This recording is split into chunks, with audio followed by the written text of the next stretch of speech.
Halo semuanya, berjumpa kembali dengan saya, Cak, dalam video Ajarin Dong Kakak. Pada kesempatan kali ini, saya akan menjelaskan mengenai strong memorization atau memorisasi kuat untuk penggunaannya dalam multi BLD dan Bcubes BLD. Berdasarkan durasi penyimpanannya, memori manusia terbagi ke dalam short term memory atau memori jangka pendek dan long term memory atau memori jangka panjang. Hal ini menjelaskan kenapa kadang kita sudah lupa dengan nama orang yang baru kita ajak kenalan 10 menit yang lalu. Sementara kita masih tetap ingat nama teman-teman sekolah kita waktu SD atau bahkan TK dulu. Hal ini karena ada informasi-informasi yang tersimpan di short term memory sehingga kita lebih mudah lupa terhadap informasi tersebut. Dan juga ada informasi-informasi yang tersimpan di dalam long term memory sehingga kita masih tetap dapat mengingatnya meskipun dalam waktu yang lama. Saya akan membahas secara ringkas mengenai teknik-teknik yang dapat memudahkan kita untuk menyerap informasi ke dalam long term memory. Berdasarkan pengalaman saya, ada 4 kunci kekuatan memori. Yang pertama adalah repetisi atau pengulangan. Yang kedua adalah partisi atau pemisahan-pemisahan. Lalu yang ketiga adalah visualisasi atau penguatan bayangan terhadap informasi yang ingin kita ingat. Dan yang keempat adalah asosiasi, yaitu menghubungkan informasi yang ingin kita ingat dengan informasi lain atau hal lain yang telah kita ketahui sebelumnya. Yang pertama, repetisi. Repetisi atau pengulangan adalah mengulang-ulang informasi hingga kita akhirnya sangat akrab dan sangat hafal dengan informasi tersebut. Dalam BLD, waktu untuk melakukan repetisi atau juga akrab disebut dengan recall itu dihitung. Oleh karena itu, kita tidak bisa boros melakukan repetisi atau recall. Biasanya dalam multi BLD atau Bcubes BLD, fase recall itu sudah direncanakan. Misalnya multi BLD 10 cubes ya. Multi BLD 10 cubes. Setelah melakukan memorisasi terhadap 5 cube, baru melakukan recall terhadap 5 cube tersebut. Dan setelah memorisasi 5 cube terakhir, baru melakukan recall kembali. Jadi kalau kita boros dalam melakukan recall, sedikit-sedikit recall, maka itu akan menghabiskan waktu yang cukup banyak. Yang kedua, partisi. Partisi adalah memisah-misah informasi yang panjang ke dalam bagian-bagian yang lebih kecil. Otak manusia lebih mampu mengingat sesuatu yang berada di awal dan yang berada di akhir. Dengan menciptakan partisi, kita akan lebih banyak menciptakan awal dan akhir. Contohnya nomor HP. Jika ada nomor HP 0852 1234 5678, maka biasanya kita melakukan partisi 4 nomor. Jadi 0852 itu satu partisi, 1234 partisi kedua, dan 5678 partisi ketiga. Hal ini sangat lumrah dan menjadi insting manusia, di mana pada partisi kita membagi hal-hal itu ke dalam ruangan-ruangan atau yang disebut dengan journey system. Saya akan menjelaskan secara khusus tentang journey system ini pada bagian berikutnya. Yang ketiga adalah visualisasi.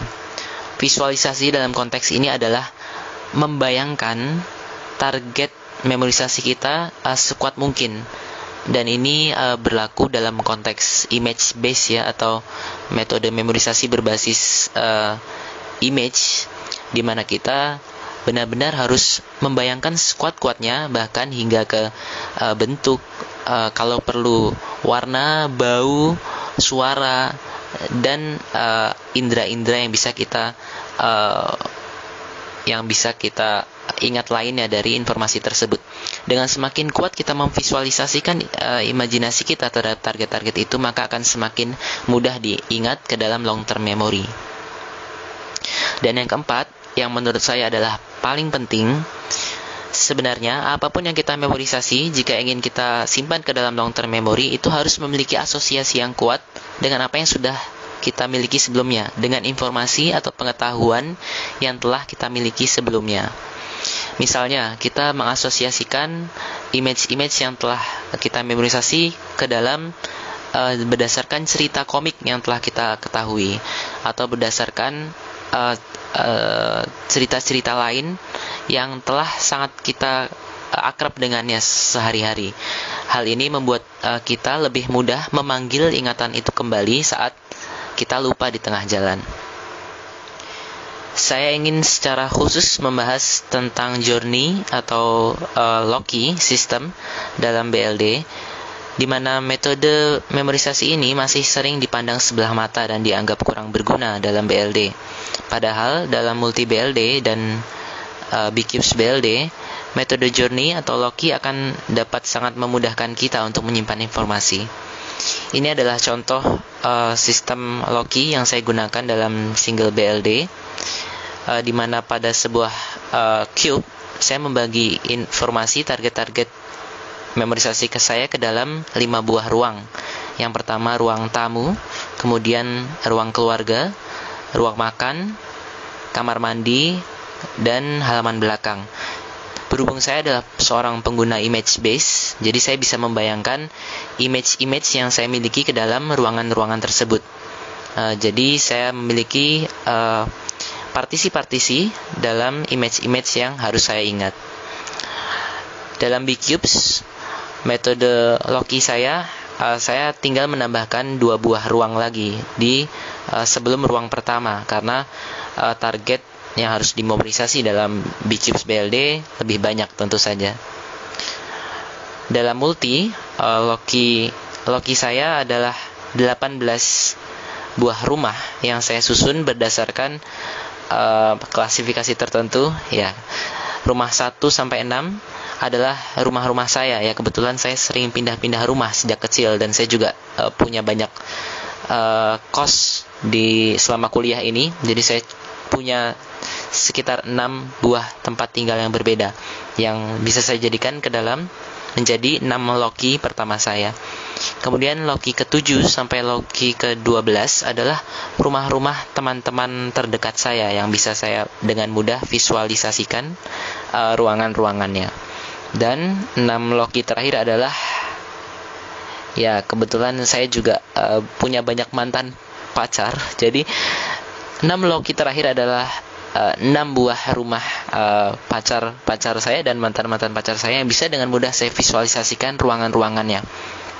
Jadi Loki seperti ini akan sangat membantu kita dalam melakukan partisi, juga asosiasi, dan memungkinkan kita untuk memanggil kembali ingatan kita terhadap rumah-rumah tersebut. Alternatif dari Loki atau journey adalah Roman room, di mana kita membayangkan dalam sebuah ruangan terdapat beberapa lokasi yang berbeda. Misalnya, contohnya ini di sebuah kamar terdapat meja belajar, TV, tempat tidur, rak buku, dan tong sampah. Dalam meja belajar, kita bisa membayangkan beberapa item memorisasi kita tergeletak di atas meja. Kemudian TV, ada item-item memorisasi kita sedang muncul di TV, tempat tidur, rak buku, tong sampah, dan seterusnya. Dan alternatif kedua adalah alternatif dari journey, di mana kita membayangkan misalnya dalam perjalanan kita dari kos ke kampus, kita melalui titik-titik lokasi apa saja, dan dalam titik-titik lokasi itu terdapat item-item memorisasi apa saja, yaitu hanya alternatif dari cara kita melakukan partisi dan asosiasi. Sehingga bisa kita lihat di sini bahwa kuber-kuber yang melakukan multi BLD sudah memiliki pembagian partisi atau Loki. Jadi mereka menata cube-nya dalam multi BLD sesuai dengan urutan tertentu. Dan ini bisa kita lihat sang pemegang rekor dunia multi BLD kita, Iril, di mana Iril memiliki 5 Loki di awal, 5 Loki di akhir, dan 6 Loki di tengah. Nah, ini tentunya sebuah rahasia tersendiri, ya. Dalam multi BLD 54 cube yang pernah saya lakukan, jadi saya memiliki 3 set Loki dikali 18.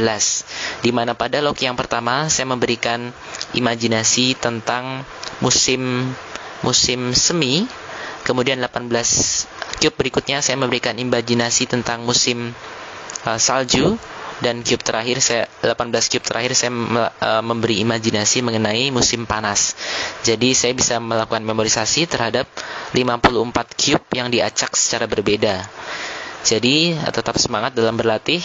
Jika metode memorisasi Anda bagus dan Anda dengan mudah melakukan teknik-teknik yang memungkinkan pemanfaatan long term memory, maka berapapun jumlah cube-nya, Anda tidak akan takut untuk mem-BLD-nya. Sekian yang bisa saya sampaikan dalam kesempatan kali ini. Sampai jumpa minggu depan.